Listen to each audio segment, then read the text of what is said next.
내가 진짜 필요한 건 하나야. 마르타와 예수님의 영적 대화. 집안에는 음식 냄새가 가득했다. 굽는 빵, 데우는 수프, 조심스럽게 정리된 그릇들. 마르타는 바쁘게 움직이고 있었지만 어쩐지 손끝엔 초조함이 묻어났다. 오늘은 예수님이 오시는 날. 그분이 오실 때는 늘 마음이 들떴지만 동시에 무엇 하나 부족하면 안 된다는 생각이 앞섰다. 사랑하고 싶었고, 환대하고 싶었고, 가장 좋은 것을 대접하고 싶었다. 하지만 할 일은 늘 많았고, 시간이 부족했다. 그 사이 마리아는 예수님 발치에 앉아 말씀을 듣고 있었다.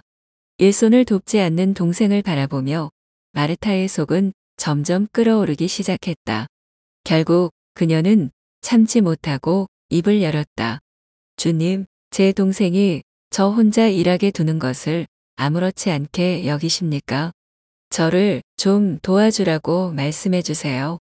말은 분명했지만 그 안엔 섭섭함과 서러움이 섞여 있었다. 사랑하려 했는데 왜 나는 점점 지치기만 하는 걸까? 나는 왜 이렇게 혼자 애쓰는 걸까? 그때 예수님께서 조용히 고개를 들어 그녀를 바라보셨다. 마르타야, 마르타야. 너는 많은 일로 염려하고 걱정하고 있다. 그러나 필요한 것은 오직 한 가지뿐이다. 마리아는 좋은 몫을 택했고 그것은 빼앗기지 않을 것이다. 그 말씀은 꾸짖음이 아니었다. 오히려 속도를 늦추라는 초대였다. 너의 수고를 모르는 것이 아니며 너의 사랑을 모르는 것이 아니라는 위로였다. 다만 가장 중요한 것은 곁에 머무는 것이라는 말씀. 마르타는 그 자리에 잠시 멈춰 섰다. 손에 들고 있던 숟가락이 무겁게 느껴졌고 눈물이 고였다. 자신은 언제부터 이렇게 바쁜 마음에 예수님을 놓치고 있었던 걸까? 그날 저녁 그녀는 더 이상 분주하지 않았다. 예수님 곁에 앉아 마리아 옆에 조용히 자리를 잡았다. 사랑은 무엇을 하느냐보다 누구 곁에 머무르느냐는 것을 알게 되었기 때문이다. 혹시 당신도 바쁘게 신앙을 꾸리고 있진 않으신가요? 마르타처럼 마음이 지쳐 있다면 주님은 지금도 말씀하십니다. 너는 많은 일로 염려하고 있다. 그러나 필요한 것은 단 하나란다.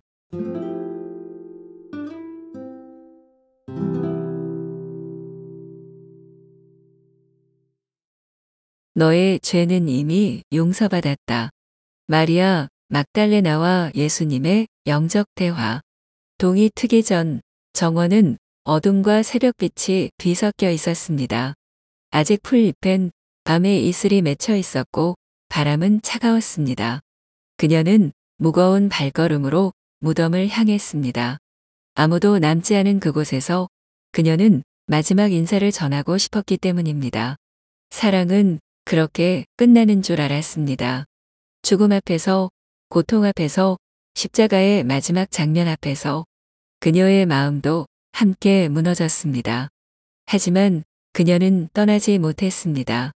무덤 앞에 머물러 울고 또 울었습니다. 그때 누군가 다가왔습니다. 여인아, 왜 우느냐?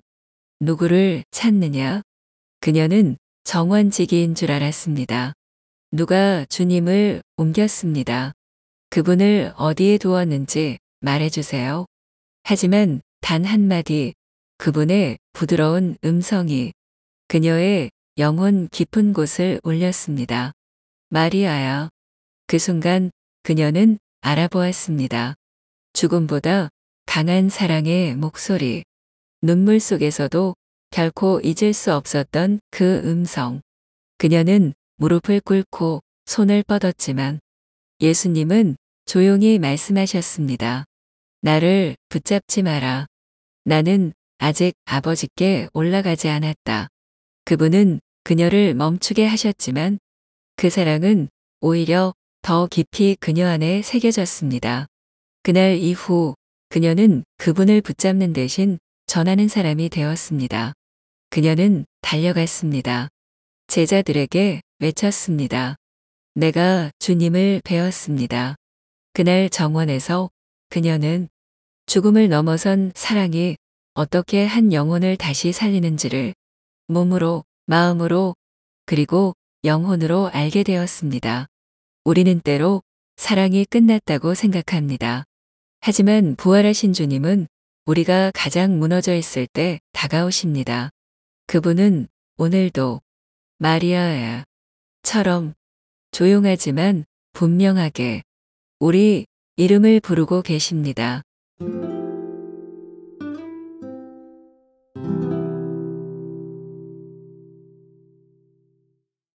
이분이 너의 어머니시다.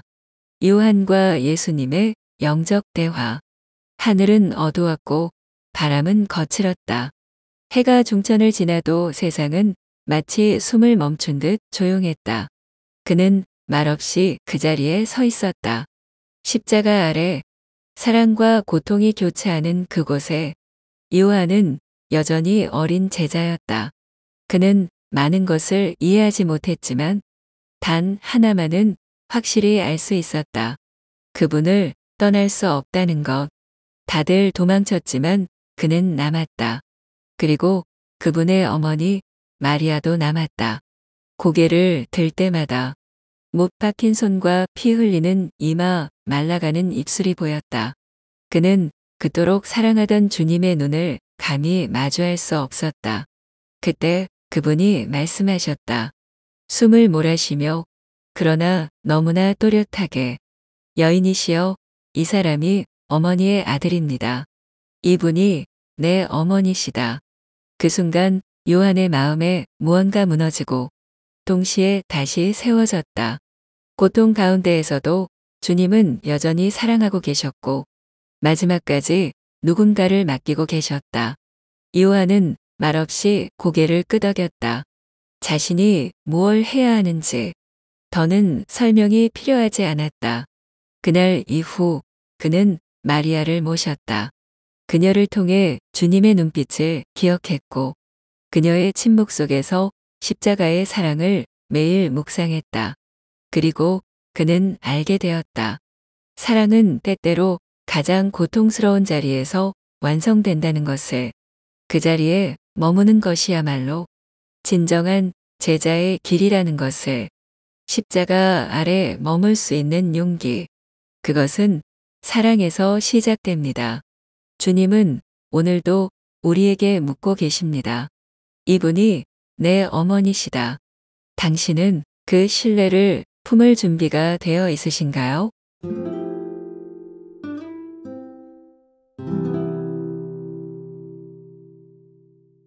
날 버릴 셈이냐. 가롯 유다와 예수님의 영적 대화. 그 밤 방 안은 조용했다. 제자들이 둘러앉은 가운데 촛불은 잔잔히 흔들리고 있었다. 그는 그 자리에 있었지만 마음은 이미 어딘가 멀리 있었다. 누군가 빵을 찢고 누군가는 포도주를 따랐다. 그러나 그의 손엔 무거운 주머니 하나가 있었다. 작고 둥근 은하들이 안에서 부딪힐 때마다 그의 심장은 조금씩 무너져 내렸다. 너희 가운데 한 사람이 나를 팔 것이다. 그 말에 모두 놀라며 서로를 바라보았지만 그는 침묵했다. 그 순간 예수님의 시선이 그를 향했다. 그 눈빛은 두렵지도 분노로 가득하지도 않았다. 오히려 슬픔과 사랑이 섞인 눈빛이었다. 예수님은 조용히 한 조각의 빵을 집어 그에게 건네셨다. 내가 하려는 일을 어서 하여라. 그 말은 허락이 아니라 한 사람의 자유를 끝까지 존중하는 사랑의 선언이었다. 그는 자리에서 일어났다. 그리고 밤으로 나아갔다. 어둠은 그를 삼켰고 그의 이름은 슬픈 역사로 남았다. 하지만 아무도 알지 못하는 순간 그는 어쩌면 눈물을 흘렸을지도 모른다.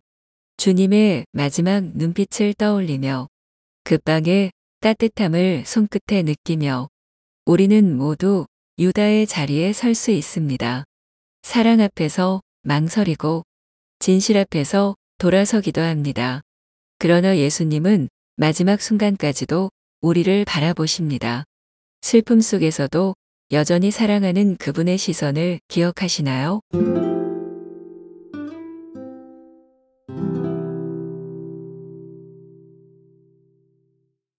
안 봐도 믿을 수 있겠어? 토마스와 예수님의 영적 대화. 그는 그 자리에 없었다. 모든 제자들이 흥분과 감격으로 말할 때 그는 침묵으로 그들을 바라보았다. 우리는 주님을 배웠어. 누군가는 울었고 누군가는 웃었다. 하지만 토마스는 가만히 고개를 저었다.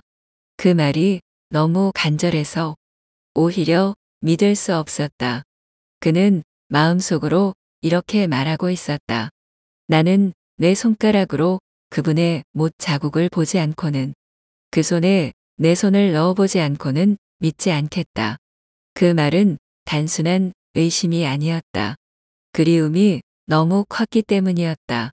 십자가 앞에서 부서진 믿음, 부활의 기쁨을 감당할 수 없는 상처가 그를 방어적으로 만들고 있었다. 그리고 여드레 뒤 예수님이 다시 오셨다. 닫힌 문을 지나 그분은 조용히 가운데 서시며 말씀하셨다. 평화가 너희와 함께.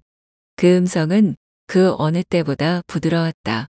그리고 그분은 바로 토마스를 바라보셨다. 내 손가락을 이리 내밀어. 내 손을 보고 내 손을 뻗어 내 옆구리에 넣어 보아라. 믿지 않는 사람이 아니라 믿는 사람이 되어라. 토마스는 한 걸음 앞으로 나아갔다. 그 손끝이 상처에 닿는 순간 그는 더 이상 아무 말도 할 수 없었다.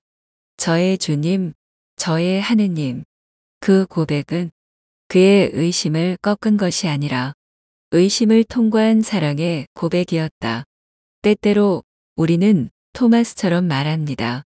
직접 보지 않으면, 만지지 않으면 믿지 못하겠다고. 그러나 주님은 그런 우리에게도 다가오십니다. 닫힌 문을 지나 두려움의 벽을 넘어서 우리의 손끝에서 다시 믿음을 피워내십니다.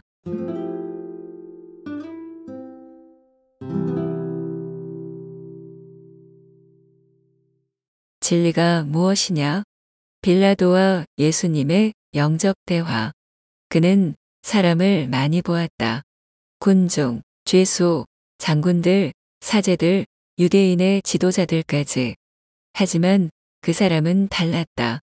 채찍에 맞고 가시관을 쓰고 피를 흘리고 있음에도 그는 두려움 없이 서 있었다. 빌라도는 불편했다. 죄가 보이지 않았다. 어떤 혐의도, 어떤 죄상도 그 사람의 눈을 흐릴 수 없었다. 그러나 사람들은 외쳤다. 십자가에 못 박으시오. 우리에겐 황제밖에 없습니다. 그는 혼란스러웠다. 그 사람이 무죄임을 알았지만 그 사람을 놓아주면 자신의 자리가 위험해진다는 사실도 알고 있었다. 그래서 묻는다. 진리가 무엇이냐? 그러나 주님은 대답하지 않으셨다. 그분은 말이 없으셨다. 왜냐하면 진리는 설명되지 않아도 존재하기 때문이었다. 진리는 눈앞에 있었다. 피 묻은 얼굴, 침묵 속의 눈빛, 사랑으로 가득 찬 그 침묵이 바로 진리였다. 빌라도는 손을 씻었다. 그러나 마음은 씻기지 않았다. 권력은 지켰지만 영혼은 흔들렸다. 그는 아마 평생을 기억했을 것이다. 자신 앞에 서 있었던 그 사람.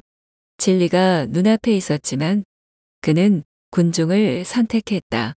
우리도 때로는 빌라도입니다. 무엇이 옳은지 알면서도 그 길을 선택하지 못할 때가 있습니다. 그러나 주님은 오늘도 말없이 우리 앞에 서 계십니다. 그분의 침묵은 물으십니다. 내가 따를 진리는 어디에 있느냐?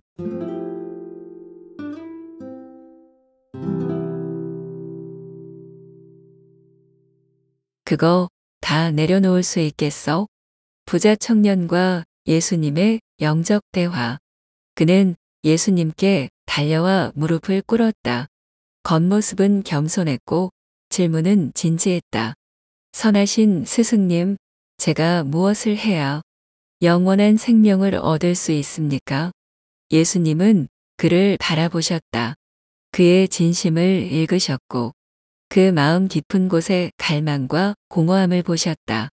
계명을 지키라는 말씀에 그는 자신 있게 대답했다. 저는 어려서부터 다 지켜왔습니다. 그 대답에 예수님은 미소 지으셨다. 그러나 그 미소 안엔 한 걸음 더 나아오길 바라는 초대가 담겨 있었다. 내가 완전해지고자 한다면 가진 것을 다 팔아 가난한 이들에게 나누어 주어라. 그러면 하늘에 보물이 있을 것이다. 그리고 와서 나를 따라라. 그 말에 청년의 눈빛이 흔들렸다. 그는 돈이 많은 사람이었다. 많이 가졌기에, 많이 붙잡고 있었기에, 많이 내려놓기 어려운 사람이었다. 그는 아무 말도 하지 않았다. 다만 슬픈 얼굴로 돌아섰다. 그 발걸음은 무거웠고 그 등 뒤엔 예수님의 아쉬운 눈빛이 머물러 있었다. 그는 그날 부르심을 받았다.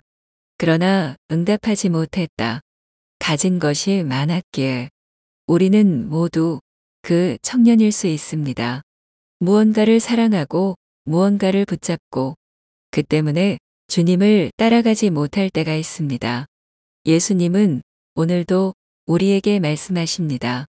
와서 나를 따라라. 그 길이 어렵더라도 그분의 눈빛은 기다리고 있습니다.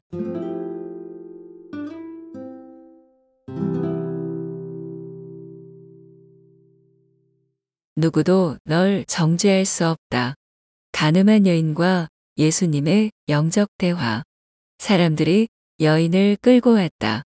아무 말 없이 수치심에 얼굴을 가린 채 그녀는 광장의 한복판에 놓였다. 이 여자가 가늠하다가 현장에서 잡혔습니다. 모세의 율법에는 돌로 치라고 되어 있습니다. 선생님은 어떻게 생각하십니까? 사람들은 돌을 들고 있었지만 진짜 무서운 것은 그들의 눈빛이었다. 그 속엔 정의가 아닌 분노, 율법이 아닌 심판이 들어 있었다. 예수님은 아무 말 없이 몸을 굽히시고 땅에 무언가를 쓰셨다. 침묵이 무겁게 흐르다가 예수님이 고개를 드셨다. 너희 가운데 죄 없는 사람이 먼저 돌을 던져라. 그리고 다시 몸을 굽히셨다. 한참 후 조용히 돌 하나가 땅에 떨어졌다. 그리고 또 하나. 사람들은 하나둘씩 자리를 떴다. 마침내 그곳엔 예수님과 여인만이 남았다. 예수님은 그녀를 바라보셨다. 그리고 부드럽게 물으셨다. 그들이 너를 단죄하지 않았느냐? 아니요, 주님. 나도 너를 단죄하지 않는다. 다시는 죄를 짓지 마라. 그 말은 용서였고 새로운 삶에 대한 초대였다. 우리 안에도 정죄하려는 마음이 있습니다. 또 때로는 광장 한복판에 놓인 여인처럼 고개를 들지 못할 때도 있습니다. 하지만 주님은 말씀하십니다. 나도 너를 단죄하지 않는다. 돌 대신 자비를 건네시는 그 손을 오늘도 우리는 기억해야 합니다.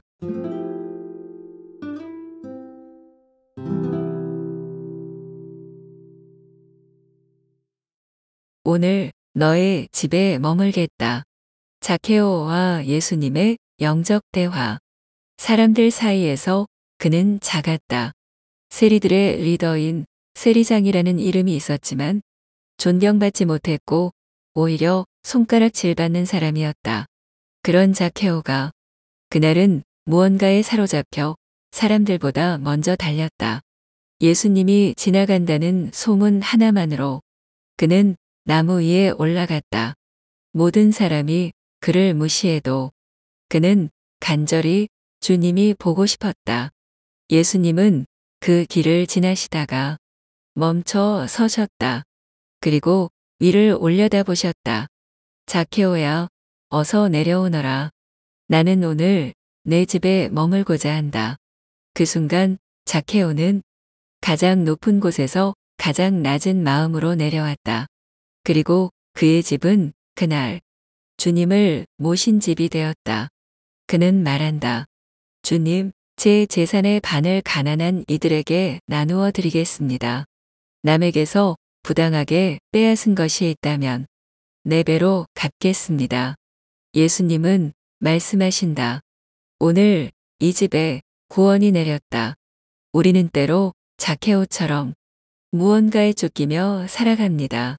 하지만 주님은 우리를 올려다보시고 이름을 불러주시며 말씀하십니다.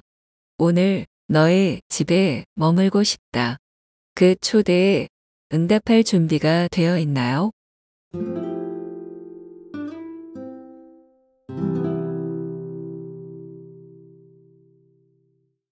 나에게 물을 좀 다오. 사마리아 여인과 예수님의 영적 대화. 광야의 정오, 태양은 머리 위에 이글거리고 땅은 고요하지만 숨 막힐 듯 뜨겁습니다. 사마리아 여인은 물동이를 이고 우물가로 나아갑니다. 사람들의 시선에서 벗어나기 위해 정오를 택한 그녀의 걸음은 조용하지만 무겁습니다. 마음속에도 깊은 갈증이 있었습니다. 누구에게도 꺼내지 못한 질문, 아무도 들어주지 않는 이야기들이 그녀 안에 쌓여 있었습니다.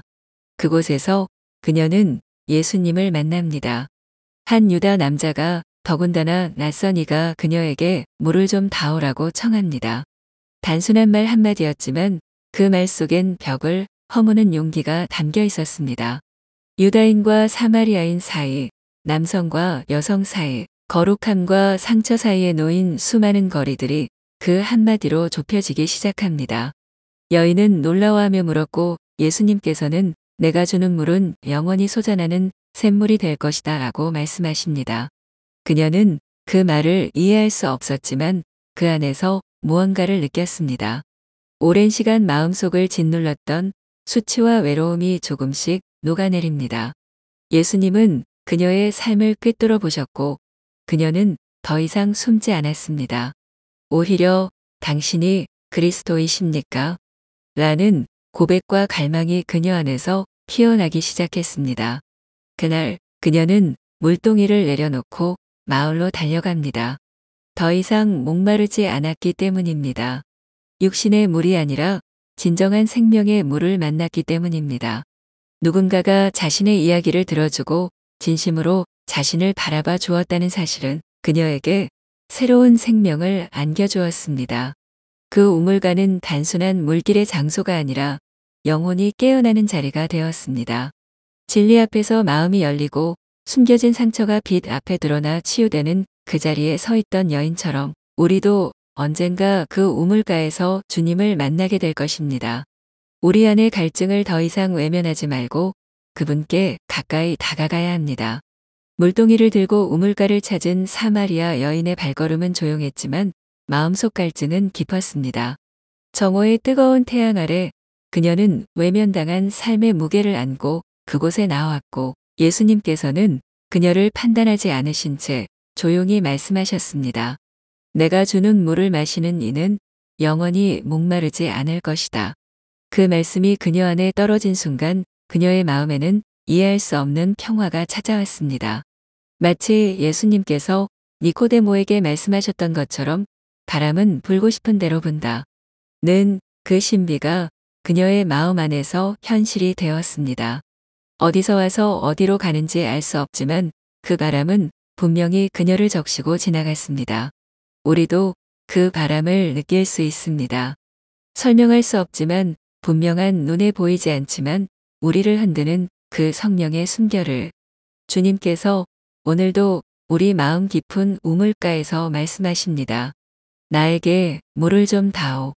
그리고 우리가 물을 건네려 할 때 그분은 우리 안에 이미 생명의 물을 채워주십니다.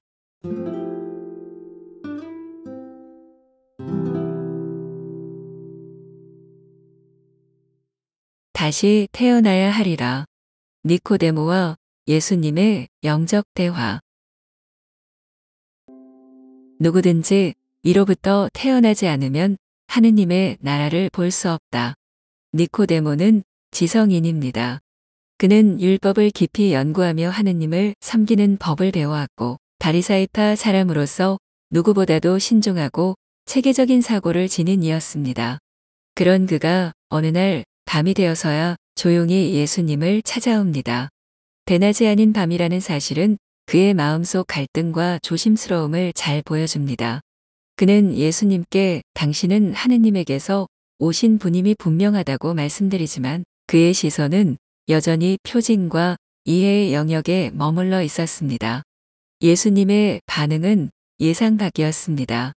사람은 다시 태어나지 않으면 하느님의 나라를 볼 수 없다. 니코데모는 당황합니다.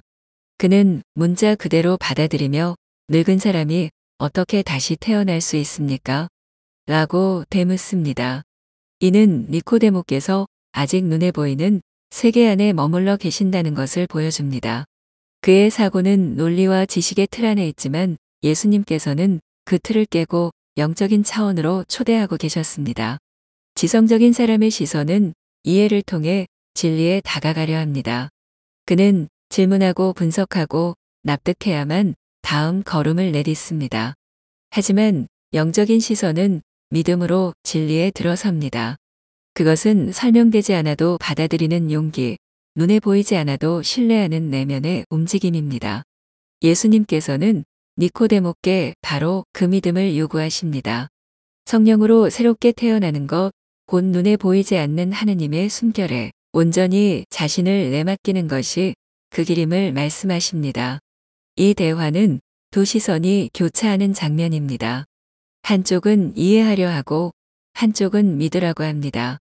한쪽은 논리적으로 다가오고 한쪽은 신비 속으로 초대합니다. 그러나 예수님께서는 지성 자체를 거부하지 않으십니다. 다만 그 지성이 열림이라는 문을 통과하길 바라십니다.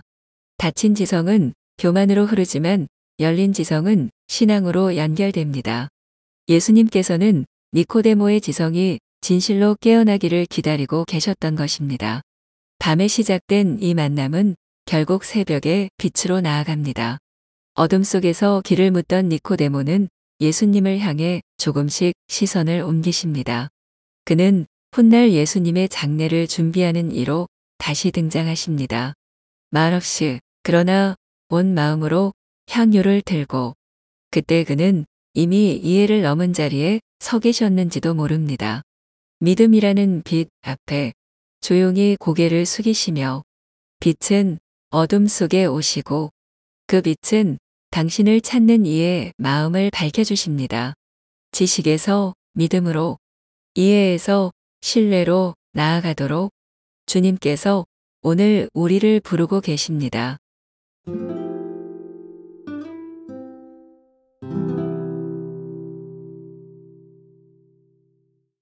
내가 나를 사랑하느냐? 베드로와 예수님의 영적 대화. 불빛이 잦아든 호숫가의 밤, 바람은 조용히 갈릴레아 호수의 물결을 쓰다듬고 있었다. 모래 위에 나란히 놓인 두 개의 발자국. 그는 모닥불 곁에 앉아 두 손을 무릎에 얹은 채 아무 말도 없이 타오르는 불꽃을 바라보고 있었다. 불은 타들어갔지만 그의 마음은 여전히 타지 못한 무언가로 가득했다. 그날 밤 이후 그는 갈릴레아로 돌아왔다. 예수님을 부인한 날, 닭이 울기 전 3번. 그 울음소리는 지금도 귓가에 맴돌았다. 그날 이후 그는 더 이상 큰 소리치지 않았고 제자들 앞에서도 조용해졌다. 그저 고기를 잡고 그물을 손질하며 시간을 보냈다. 무언가를 기다리는 듯하면서도 도망치는 듯한 하루하루였다. 그러던 어느 날 그분이 오셨다. 예전처럼 조용히 당연하다는 듯이 아무도 눈치채지 못한 사이에 그분은 모닥불 옆에 앉으셨고 그와 함께 타는 불을 바라보셨다. 시몬, 요한의 아들아, 내가 이 사람들보다 나를 더 사랑하느냐? 그는 갑자기 숨이 막혔다. 가장 두려웠던 질문이었다. 대답하고 싶지 않았던 말, 피하고 싶었던 시선. 하지만 그분은 그를 정죄하지도 다그치지도 않으셨다. 마치 이제 괜찮다고 말하듯 온유한 음성이 마음을 덮었다. 주님께서 아십니다. 제가 주님을 사랑하는 줄을. 그 말이 끝나기도 전에 그분의 말씀이 이어졌다. 내 양들을 돌보아라. 그 순간 그의 눈가에 눈물이 맺혔다. 사랑한다고 말하는 것이 이렇게 어렵고 이렇게 가슴 떨리는 일이라는 걸 그는 그제야 깨달았다. 스승은 여전히 자신을 믿고 계셨고 다시 길을 맡기고 계셨다. 과거의 실수는 묻지 않으셨고 미래의 사명을 되새기게 하셨다. 그는 이제 알았다. 사랑은 완벽해야 하는 것이 아니라 진심이어야 한다는 것을, 넘어졌어도 다시 걸어가야 한다는 것을. 주님은 그 진심 하나로 그를 다시 일으켜 세우셨고 밤바다의 어둠 속에서 새로운 길을 열어주셨다. 불꽃은 타올랐고 그분은 여전히 곁에 계셨다. 그 무엇보다 따뜻하고 그 무엇보다 조용히 그의 마음 깊은 곳을 비추고 계셨다. 이제 당신에게도 묻습니다. 네가 나를 사랑하느냐? 그 질문 앞에서 머뭇거려도 괜찮습니다. 주님은 당신의 진심을 알고 계십니다. 이 콘텐츠가 마음에 드신다면 구독, 좋아요도 부탁드립니다. 구독과 좋아요는 콘텐츠 제작에 큰 힘이 됩니다. 감사합니다.